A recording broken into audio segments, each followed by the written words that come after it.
शिक्षा के कार्य को हमने बेहतर एवं सहज ढंग से समझने हेतु उसके कार्यों का विभाजन हमने 3 भागों में किया गया था। पहला भाग था शिक्षा के सामान्य कार्य, दूसरा था शिक्षा के मानवीय जीवन से संबंधित कार्य और तीसरा था राष्ट्रीय जीवन से संबंधित कार्य। तो पूर्व की वीडियो में हम लोग शिक्षा के सामान्य कार्य, शिक्षा के मानवीय जीवन से संबंधित कार्य पढ़ चुके हैं, जान चुके हैं और अब हम आते हैं शिक्षा के राष्ट्रीय जीवन में क्या कार्य हैं, इसको समझने के लिए हम लोग यहाँ विस्तृत रूप से चर्चा करेंगे। अब आइए आते हैं, हम देखेंगे कि शिक्षा राष्ट्रीय जीवन हेतु, राष्ट्रीय जीवन को उत्तम एवं महान बनाने हेतु कैसे अपने कार्यों का निर्वहन करती है। राष्ट्रीय जीवन की संभावना के लिए यह आवश्यक है कि इनके सभा सदस्य सामान्य परंपराएं, रुचियां, संवेग, राजनीतिक इच्छाएं तथा राष्ट्रीय एकता रखते हों। यानी राष्ट्रीय जीवन के लिए ये तमाम बातें आवश्यक हैं। क्या चीज़? सामान्य परंपराएं। कहा जाता है कि जो व्यक्ति अपने परंपराओं का विनाश करता है उसका स्वयं विनाश हो जाता है। इसलिए राष्ट्र के जो सभा सदस्य हैं वो अपनी परंपराओं, रुचियां, रूढ़ी परंपराएं नहीं, सामान्य परंपराएं, रुचियां, संवेग, राजनीतिक इच्छाएं तथा राष्ट्रीय एकता रखते हैं। शिक्षा का कार्य इन विभिन्न सभी तत्वों को पैदा करना तथा सुरक्षित रखना है और इस प्रकार राष्ट्रीय जीवन में योगदान देना है। राष्ट्रीय जीवन में शिक्षा के कई महत्वपूर्ण कार्य हैं, जिसके अंतर्गत हम पहला बिंदु का अध्ययन करेंगे और वह है नेतृत्व के लिए प्रशिक्षण।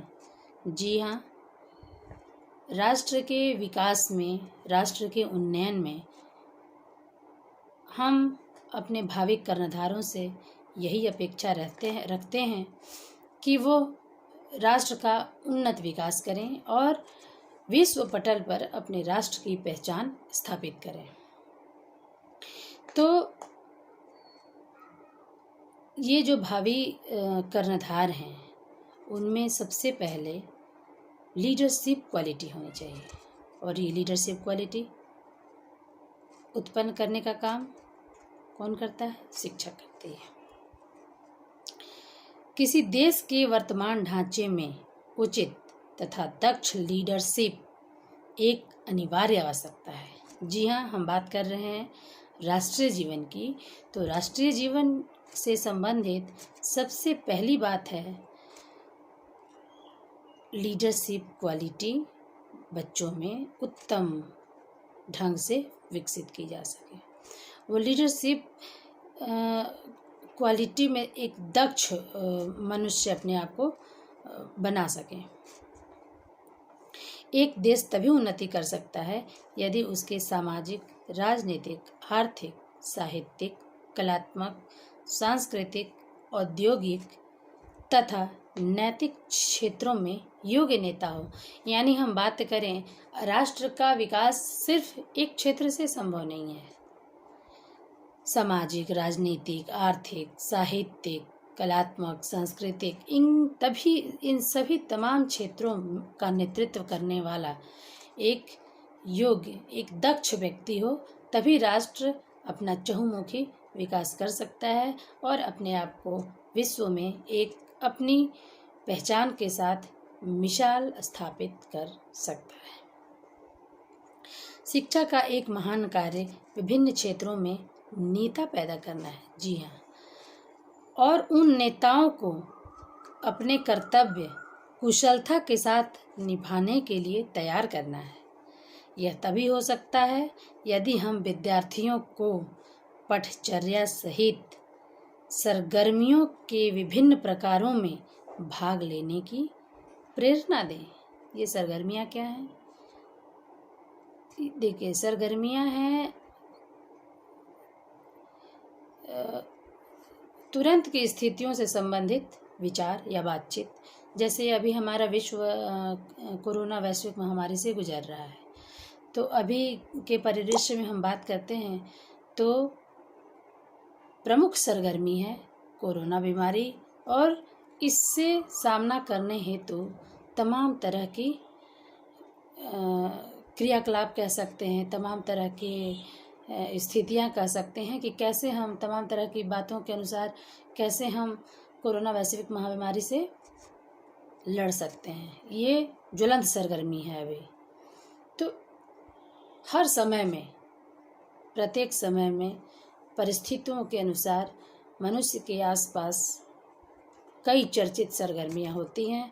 तो शिक्षा के माध्यम से हम उन सरगर्मियों में छात्रों को भाग लेने के लिए कहते हैं, और तभी वो समझ पाएंगे कि प्रस्तुत सरगर्मियों से संबंधित उपयुक्त बातें क्या हैं और वो किस प्रकार इस सरगर्मी में सम्मिलित हो सकते हैं, आदि आदि बातों का निर्धारण कर सकते हैं। और ये निर्धारण करने का काम शिक्षा ही करती है। अब हम शिक्षा के राष्ट्रीय जीवन से संबंधित कार्यों में दूसरे विषय बिंदु पर आते हैं, वो है कर्तव्यों के प्रति चेतना। जी हाँ, शिक्षा लोगों को अपने कर्तव्यों तथा उत्तरदायित्व से जानकारी करवाती है। शिक्षा के माध्यम से व्यक्ति जानता है कि हमारा अपने जीवन में क्या कर्तव्य है, क्या उत्तरदायित्व है। स्कूलों तथा कॉलेजों में विद्यार्थियों को राष्ट्रों के सदस्यों के नाते उनके कर्तव्यों तथा जिम्मेदारियों के बारे में बताया जाता है। यदि एक राष्ट्र को उन्नति करनी है तो यह आवश्यक है कि उसके अपने नागरिक अपने कर्तव्यों तथा उत्तरदायित्व से अवगत हों। देखिए, इसमें ये बातें आती हैं कि अगर हमारा कोई राष्ट्रीय संपत्ति है तो उसका हम क्षति ना करें, संसाधन है तो उसका अपव्यय ना करें। अगर यही भावना राष्ट्र के प्रत्येक नागरिक में उत्पन्न हो जाए तो राष्ट्र अपने विकास के चरमोत्कर्ष पर तुरंत ही पहुंच सकता है और समृद्ध बन सकता है। और ये भावनाएं उत्पन्न करने का काम शिक्षा ही कर सकती है। इस प्रकार हम कह सकते हैं कि शिक्षा का एक बहुत ही महत्वपूर्ण कार्य है कर्तव्यों के प्रति चेतना जागृत करना। अब हम आते हैं तीसरे और सबसे महत्वपूर्ण विषय पर, कुशल कार्यकर्ताओं की पूर्ति। जी हाँ, शिक्षा का एक कार्य कुशल कार्यकर्ताओं की पूर्ति करना है। कुशल कार्यकर्ताओं की आवश्यकता शिल्प तथा व्यापार में ही नहीं होती, बल्कि सामाजिक तथा राजनीतिक क्षेत्रों में भी होती है। कुशल कार्यकर्ताओं की सहायता से व्यापार तथा शिल्प कला समृद्ध होंगे और राष्ट्रीय धन में वृद्धि होगी। देखिए, सामाजिक कार्यकर्ता की बात करते हैं हम यहाँ, कुशल कार्यकर्ताओं की बात करते हैं तो हम अपने जिन जनप्रतिनिधियों को चुनकर आगे भेजते हैं वो अगर कुशल नहीं होंगे तो हमारी समस्याओं को, हमारी बातों को, हमारी आवश्यकताओं को भली भांति पहुँचाएंगे नहीं, और हम ये कह सकते हैं कि जितना विकास होना चाहिए वो नहीं हो पाएगी। ठीक है, तो हम ऐसा कहेंगे कि कुशल कार्यकर्ता का निर्माण करना शिक्षा का एक प्रमुख कार्य है। कुशल कार्यकर्ता ही राष्ट्रीय धन में वृद्धि कर सकते हैं। अब हम अगले और महत्वपूर्ण विषय पे आते हैं, राष्ट्रीय विकास नंबर 4। शिक्षा जो है राष्ट्रीय विकास की आधारशिला है। शिक्षा के बिना कोई राष्ट्र विकास नहीं कर सकता। शिक्षा का कार्य राष्ट्र की उन्नति करना है। देखिए, शिक्षा ही वह माध्यम है जो किसी राष्ट्र को बौद्धिक रूप से, आर्थिक रूप से, राजनीतिक रूप से समृद्ध बनाती है।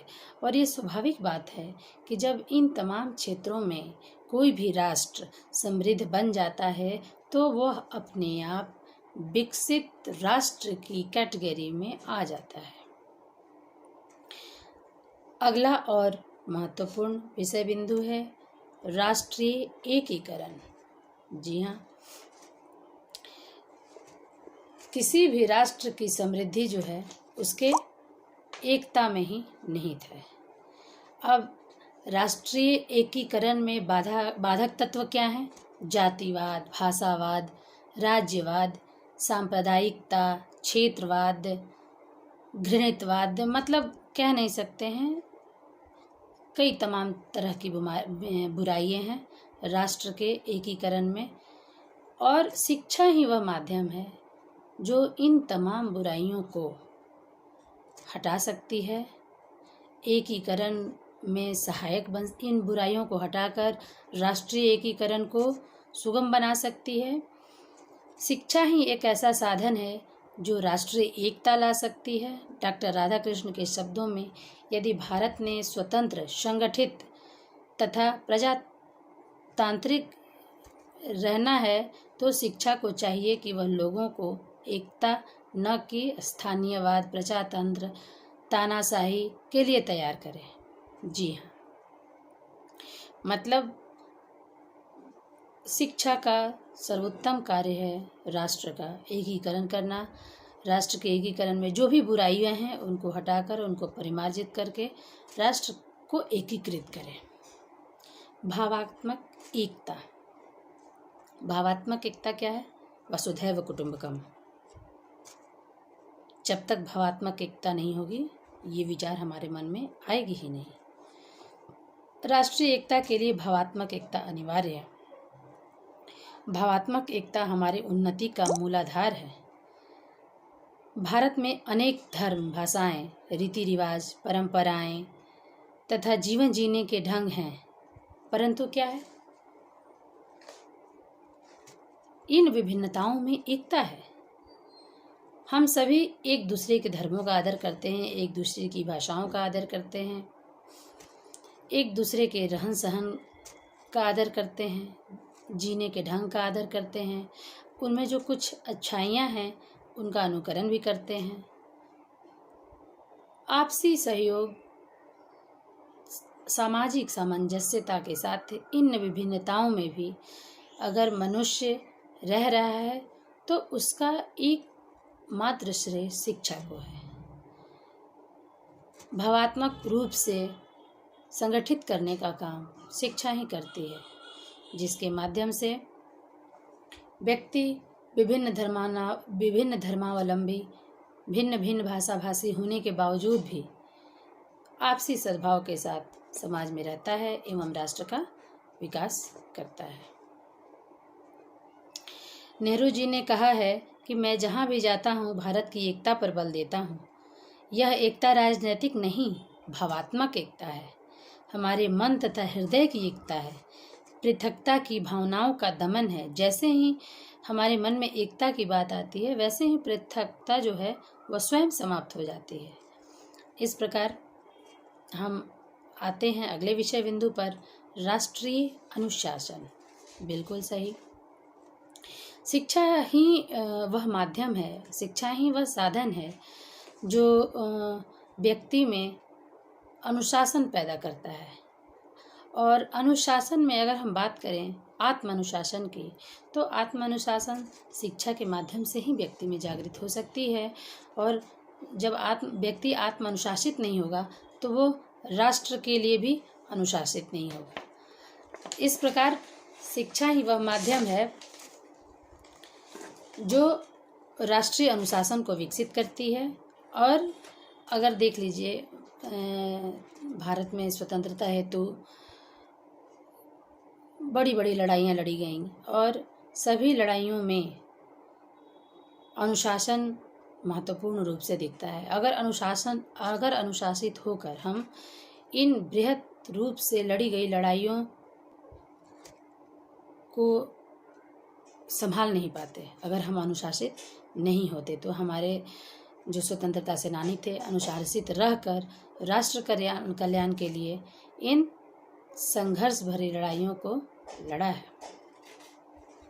राष्ट्रीय हितों की प्रमुखता शिक्षा के कार्यों में अगला विषय है नंबर 8, राष्ट्रीय हितों को प्रमुखता। शिक्षा ऐसी होनी चाहिए जो हमें यह सिखाए कि उपयुक्त बात राष्ट्र हित के लिए है, उपयुक्त बात राष्ट्र विरोधी है। और शिक्षा ही वह साधन है जो राष्ट्र हित से संबंधित बातों का व्यक्ति में विकास कर सकती है, राष्ट्र से संदर्भित बातों को सबके समक्ष सहृदयता के साथ, उपयुक्तता के साथ प्रस्तुत कर सकती है। सामाजिक कुशलता की उन्नति। प्राचीन काल में शिक्षा का एक अनिवार्य कार्य क्या था? सामाजिक कुशलता उत्पन्न करना। सामाजिकता की अगर हम बात करते हैं तो ऐसा नहीं है कि 4 परिवारों 10 परिवारों का समूह है, उनका एक समाज है और वहीं व्यक्ति कुशलता के साथ रहता है तो उनमें सामाजिक कुशलता है। जी नहीं। अगर हम क्लासरूम की बात करते हैं तो जहाँ 50-60 बच्चे बैठते हैं और कैसे वो एक दूसरे के साथ सामंजस्यपूर्ण स्थिति में बैठते हैं, यह है सामाजिक कुशलता। किस बच्चे को छोटी छोटी बातों का ध्यान देना होता है, किसको रबर की आवश्यकता है, किसी को पेंसिल की आवश्यकता है, किसी को किताब की आवश्यकता है, किसी को कहीं बैठने में असुविधा होती है, तो कैसे बच्चे उसको कुशलता के साथ उसका समाधान कर लेते हैं, यही है सामाजिक कुशलता। तो वो शिक्षा ही साधन है जिसके माध्यम से बच्चों में सामाजिक कुशलता की उन्नति होगी। तमाम बातों के उपरांत हम यही कह सकते हैं कि शिक्षा का मानवीय तथा राष्ट्रीय जीवन में विशेष महत्व है। मानवीय तथा राष्ट्रीय जीवन की प्रगति शिक्षा पर ही निर्भर करती है। इसलिए हमारे देश को ऐसी शिक्षा का प्रबंध करना चाहिए जो मानवीय तथा राष्ट्रीय जीवन के कल्याण में लाभप्रद हो। आज की इस कड़ी में बस इतना ही। शिक्षा से संबंधित यूनिट 1 से संबंधित तमाम बातों को लेकर हम अगले वीडियो में उपस्थित होंगे। धन्यवाद।